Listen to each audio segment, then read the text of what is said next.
Good morning. मैं doctor Ravindra Kumar Sharma, सहायक आचार्य, व्यवसाय प्रशासन, राजकीय स्नातकोत्तर महाविद्यालय वायनाड। बीकॉम फर्स्ट ईयर के समस्त छात्र एवं छात्राओं, आज मैं आपको व्यवसाय प्रशासन विषय का पेपर फर्स्ट व्यापारिक संनियम का टॉपिक स्वतंत्र सहमति अथवा फ्री कंसेंट को ई कंटेंट के माध्यम से अध्ययन कराएंगे। इसके अंतर्गत, इस टॉपिक के अंतर्गत इसका आशय, अर्थ एवं स्वतंत्र सहमति कब मानी जाती है और स्वतंत्र सहमति को किन दशाओं में स्वतंत्र सहमति नहीं माना जाता, उनका 5 जो बिंदु हैं उनका अध्ययन एवं सिद्ध करने का भार, और स्वतंत्र सहमति न होने के क्या प्रभाव पड़ते हैं अनुबंध पर, इसका हम आपको अध्ययन कराने जा रहे हैं। सर्वप्रथम अर्थ, इसका आशय क्या है। स्वतंत्र सहमति भारतीय अनुबंध अधिनियम की धारा 14 के अंतर्गत इसका उल्लेख किया गया है। भारतीय अनुबंध अधिनियम की धारा 13 के अनुसार सहमति को स्वतंत्र सहमति उसी दशा में माना जाता है जबकि वह सहमति निम्न तत्वों में से किसी भी तत्व के प्रभाव से ना दी गई हो। और वे तत्व कौन कौन से हैं? पहला तत्व है उत्पीड़न, धारा 15 लगती है उसमें, भारतीय अनुबंध अधिनियम 1872 की धारा 15। दूसरा है अनुचित प्रभाव, अनड्यू इन्फ्लुएंस, धारा 16। तीसरा है कपट, फ्रॉड, धारा 17। चौथा है मिथ्या वर्णन, धारा 18। और 5वां है गलती, धारा 20, 21 तथा 22 के इन किसी भी वैध अनुबंध के निर्माण के लिए सहमति का स्वतंत्र होना आवश्यक है। जिन अनुबंधों में संबंधित पक्षकार की सहमति स्वतंत्र रूप से प्राप्त नहीं की जाती है, ऐसे अनुबंध केवल उस समय तक ही वैध अनुबंध बने रहते हैं जब तक कि पीड़ित पक्षकार उन्हें व्यर्थ घोषित न कर दे। अर्थात इन 5 धाराओं में से अगर किसी भी अनुबंध के अंतर्गत एक धारा भी लग जाती है या एक धारा का भी प्रयोग हो जाता है तो ऐसा अनुबंध व्यर्थनीय अनुबंध की श्रेणी में आ जाते हैं। अब हम इसको एक एक कर इसका अध्ययन करेंगे। उत्पीड़न, धारा 15 में उत्पीड़न से क्या आशय है? इसका आशय जोर, जबरदस्ती, दबाव, धमकी अथवा बल प्रयोग अथवा शारीरिक नुकसान, ये उत्पीड़न के अंतर्गत आता है। अगर हम इस धारा 15 की परिभाषा के अनुसार देखें तो जब एक पक्षकार किसी दूसरे पक्षकार को ठहराव करने के लिए बाध्य या विवश करने के उद्देश्य से कोई भी निम्नलिखित में से कार्य करता है, कोई ऐसा कार्य करना या कार्य करने की धमकी देना जो कि भारतीय दंड विधान द्वारा वर्जित है। इसी के अंतर्गत किसी व्यक्ति को हानि पहुंचाने के लिए किसी संपत्ति को अवैध रूप से रोक लेना अथवा रोकने की धमकी देना ही उत्पीड़न कहलाता है। उत्पीड़न मानसिक रूप से किसी व्यक्ति को अनुबंध करने के लिए प्रेरित या दबाव बनाना, सब ये उत्पीड़न के अंतर्गत आता है। दूसरा है इसमें अनुचित प्रभाव, धारा 16। अनुचित प्रभाव से क्या आशय है?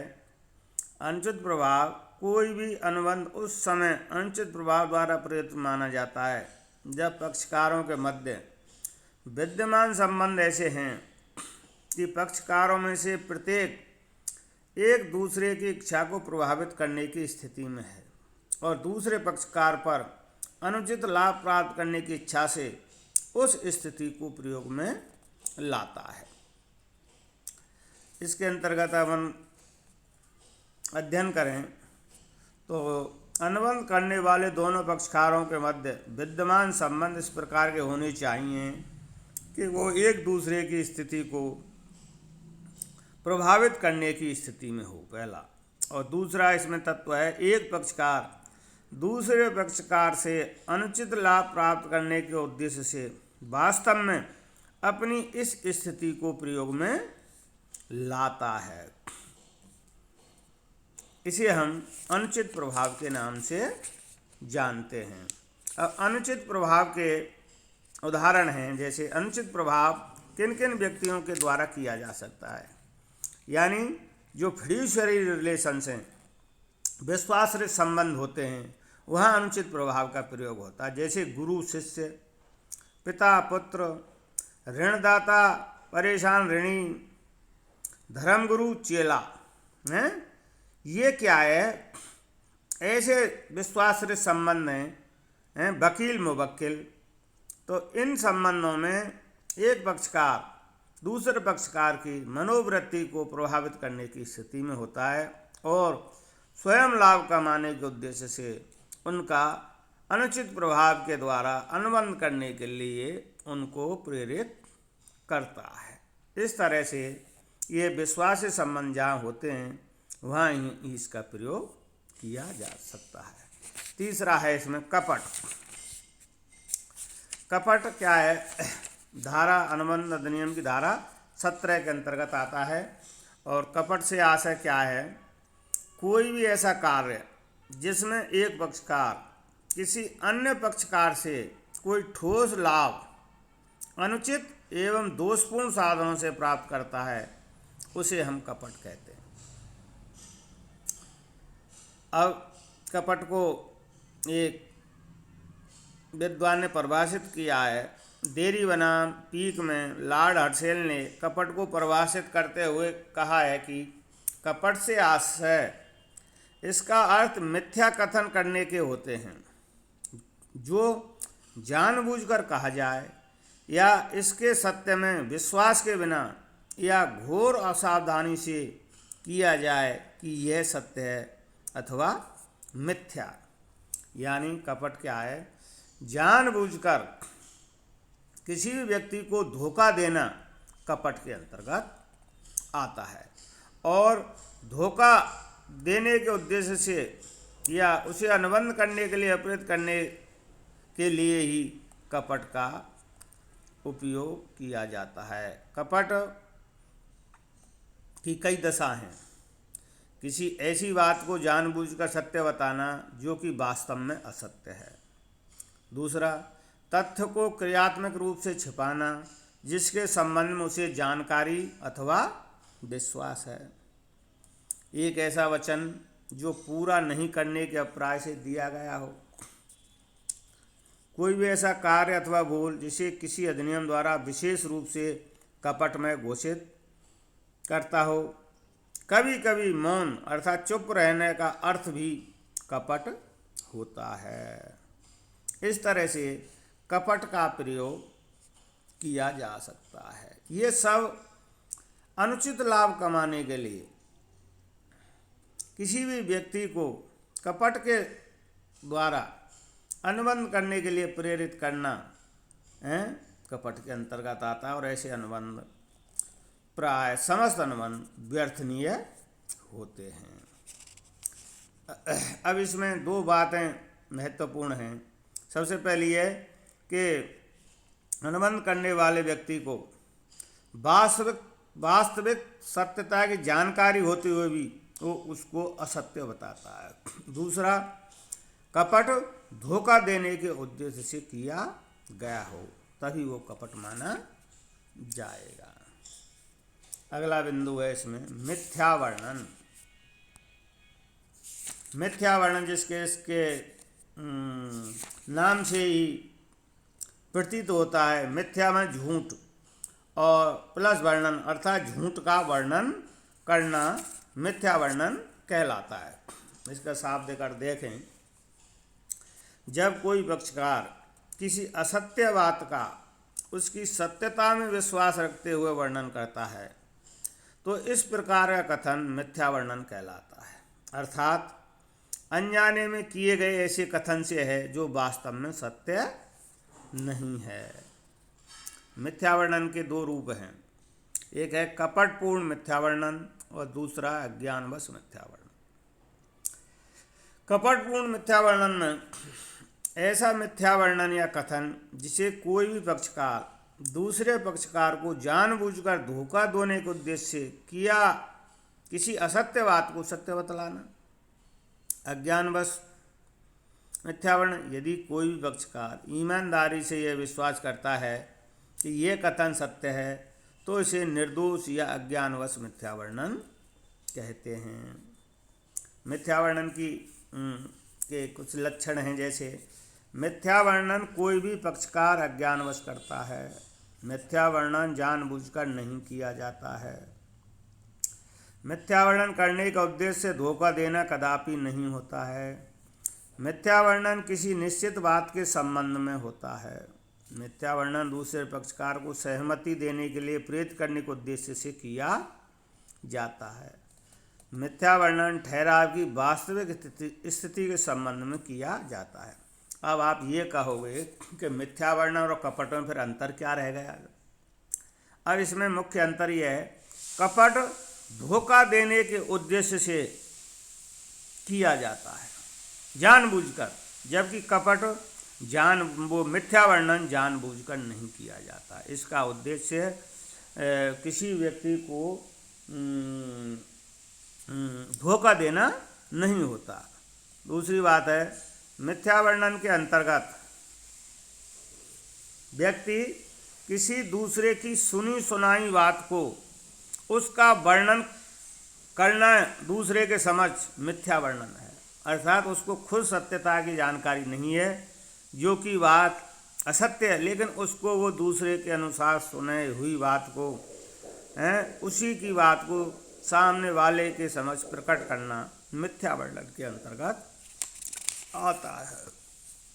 तथा मिथ्या वर्णन और कपट में जो ये अंतर है, इससे दोनों का अंतर क्लियर हो जाता है। मिथ्या वर्णन के द्वारा भी अनुबंध व्यर्थनीय अनुबंध की श्रेणी में आता है और अनुबंध की अभिपुष्टि भी की जाती है। अर्थात अभिपुष्टि से मतलब क्या है? यदि पीड़ित पक्षकार चाहे तो उस अनुबंध की अभिपुष्टि कर सकता है तथा अनुबंध की सभी शर्तों को पूरा करने एवं अपने को इस स्थिति में रखे जाने के लिए दूसरे पक्षकार को बाध्य कर सकता है। तो मिथ्यावर्ण और कपट में ये भेद आपको पता होगा तो निश्चित है दोनों का अर्थ आपके समझ में आ गया होगा। और अगला है इसमें पांचवा बिंदु, गलती अथवा भूल। ये भारतीय अनुबंध अधिनियम की धारा 20, 21 और 22 के अंतर्गत आता है। गलती अथवा भूल का आशय क्या है भाई? किसी विषय के संबंध में गलत विश्वास से है। गलती अथवा भूल का मतलब क्या है? किसी विषय के संबंध में गलत विश्वास से है। भारतीय अनुबंध अधिनियम की धारा 20 के अनुसार जब ठहराव करने वाले दोनों पक्षकार ठहराव के लिए आवश्यक तथ्य संबंधी गलती पर हों तो ऐसा ठहराव व्यर्थ होता है। अब गलती के किस तरह से गलती के क्या लक्षण हो सकते हैं कि ये गलती है? जब दोनों ही पक्षकार गलती पर हों या पारस्परिक गलती हो तो ऐसे में यह अनुबंध व्यर्थ माना जाता है। दूसरा है तथ्य संबंधी गलती। अनुबंध अधिनियम के अंतर्गत गलती अनुबंध के महत्वपूर्ण विषय वस्तु अथवा आवश्यक तथ्य के संबंध में होनी चाहिए। अतः यदि गलती दोनों पक्षकारों की आवश्यक तथ्य के संबंध में नहीं है तो अनुबंध व्यर्थ नहीं होगा। अर्थात तथ्य संबंधी गलती होने पर ही क्या अनुबंध व्यर्थ माना जाता है। आवश्यक तथ्य के संबंध में गलती। ठहराव करने वाले पक्षकार जो गलती कर रहे हैं वह ठहराव के महत्वपूर्ण आवश्यक तथ्य के संबंध में होनी चाहिए। अतः यदि गलती आवश्यक तथ्य के संबंध नहीं है तो भी अनुबंध व्यर्थ नहीं होगा। जैसे एक उदाहरण के तौर पर बताएं, राम श्याम को एक मारुति कार मॉडल जो 1990 की अच्छी कंडीशन में क्रय विक्रय का अनुबंध करते हैं, राम और श्याम। बाद में यह पता चलता है कि कार के एक टायर में कट लगने के कारण खराब हो गया था। यह गलती अनुबंध के आवश्यक तथ्य के संबंध में नहीं है। अतः ऐसी दशा में नियमानुसार अनुबंध व्यर्थ नहीं होगा। अब गलतियों के भी कई प्रकार हैं। राजनियम संबंधी गलती हैं और दूसरी है आपके तथ्य संबंधी गलती है। तो ये गलतियां के कारण भी अनुबंध क्या है, अगर इसमें महत्वपूर्ण अनुबंध की विषय वस्तु के संबंध में तथ्य संबंधी गलती होती है तो अनुबंध व्यर्थ माना जाता है। गलती एक मानवीय भूल है और इस मानवीय भूल को सुधारा भी जा सकता है ना। तो गलती के क्या प्रभाव होते हैं? जब ठहराव के दोनों पक्षकार ठहराव किसी आवश्यक तथ्य संबंधी गलती पर हैं तो ठहराव व्यर्थ होता है। यदि किसी भी ठहराव के दोनों पक्षकार भारत में प्रचलित किसी राजनियम के संबंध में गलती पर हैं तो अनुबंध व्यर्थनीय नहीं होगा। तीसरा, विदेशी राजनियम या व्यक्तिगत अधिकार संबंधी गलती होने पर अनुबंध व्यर्थ होगा। अनुबंध किसी एक पक्षकार के तथ्य संबंधी गलती पर होने की दशा में अनुबंध व्यर्थनीय नहीं होता है, बशर्ते कि वह गलती दूसरे पक्षकार द्वारा कपट या मिथ्या वर्णन द्वारा ना कराई गई हो। अनुबंध को सुधारना न्यायालय की शक्ति के बाहर है, लेकिन वह अनुबंध में लिखे गए भावों में सुधार कर सकता है, धारा 22 के अंतर्गत है। इस तरह से किसी भी एक वैध अनुबंध के लिए स्वतंत्र सहमति होना बहुत ही आवश्यक तथ्य में है, आवश्यक तत्व होता है। और स्वतंत्र सहमति कब मानी जाएगी? जब किसी भी अनुबंध के अंतर्गत धारा 15 जो उत्पीड़न की है, धारा 16 जो अनुचित प्रभाव है, धारा 17 कपट है, धारा 18 मिथ्या वर्णन है और धारा 20, 21 तथा 22 गलती है। अगर ये 5 धाराएं, 5 तत्व जो हमने इन धाराओं का अध्ययन किया, अगर ये किसी भी अनुबंध में पाया जाता है तो अनुबंध प्राय व्यर्थ या व्यर्थनीय की श्रेणी में आ जाता है। अब इन अनुबंधों व्यर्थनीय होने की दशा में क्या है कि पीड़ित पक्षकार को ही सिद्ध करना पड़ता है कि इन्होंने मेरे साथ उत्पीड़न किया है, अनुचित प्रभाव का इस्तेमाल किया है, कपट किया है, मिथ्या वर्णन किया है या गलती अथवा भूल की है। तो अगर वो चाहे व्यर्थनीय अनुबंधों को कोई भी व्यक्ति पूर्ण अनुबंध भी बनवा सकता है, अगर पीड़ित पक्षकार की इच्छा पर निर्भर करता है। अब इसमें एक लास्ट में बिंदु है, स्वतंत्र सहमति ना होने के प्रभाव ये निम्नलिखित हैं। इन 5 में से कोई भी अगर किसी अनुबंध में धारा लगती है तो उनमें क्या प्रभाव होते हैं? पहला प्रभाव है अनुबंध व्यर्थनीय होता है, पीड़ित पक्षकार की इच्छा पर व्यर्थनीय होता है। दूसरा है अनुबंध की अभिपुष्टि। अभिपुष्टि 2 दशाओं में होती है, कपट या मिथ्या वर्णन की दशा में, अर्थात उस अनुबंध को बाद में शर्तें पूरी करने पर उस पूर्ण अनुबंध बनाया जा सके। तीसरी है क्षतिपूर्ति का अधिकार। ये क्षतिपूर्ति का अधिकार केवल कपट की दशा में प्राप्त होता है, कपट होने के सिद्ध होता है तो ये क्षतिपूर्ति का अधिकार भी उसको प्राप्त होता है। चौथा है अनुबंध का निरस्त होना। अनुचित प्रभाव की दशा में अनुबंध को निरस्त करवाया जा सकता है। और 5वां है अनुबंध का व्यर्थ होना। गलती के आधार पर निर्मित अनुबंध को व्यर्थ करवाया जा सकता है। इस तरह से हमने स्वतंत्र सहमति का आपको ये अध्ययन ई कंटेंट के माध्यम से कराया है, जिसमें विभिन्न धाराओं का अध्ययन किया है हमने। सिद्ध करने का व्यवहार किसका है, पीड़ित पक्षकार का होता है, और स्वतंत्र सहमति ना होने के क्या प्रभाव में होते हैं अनुबंध पर, वो भी हमने आपको इस ई कंटेंट में जो आपके दर्शा रखे हैं उनको अध्ययन कराया है। आज के लिए इतना ही। धन्यवाद।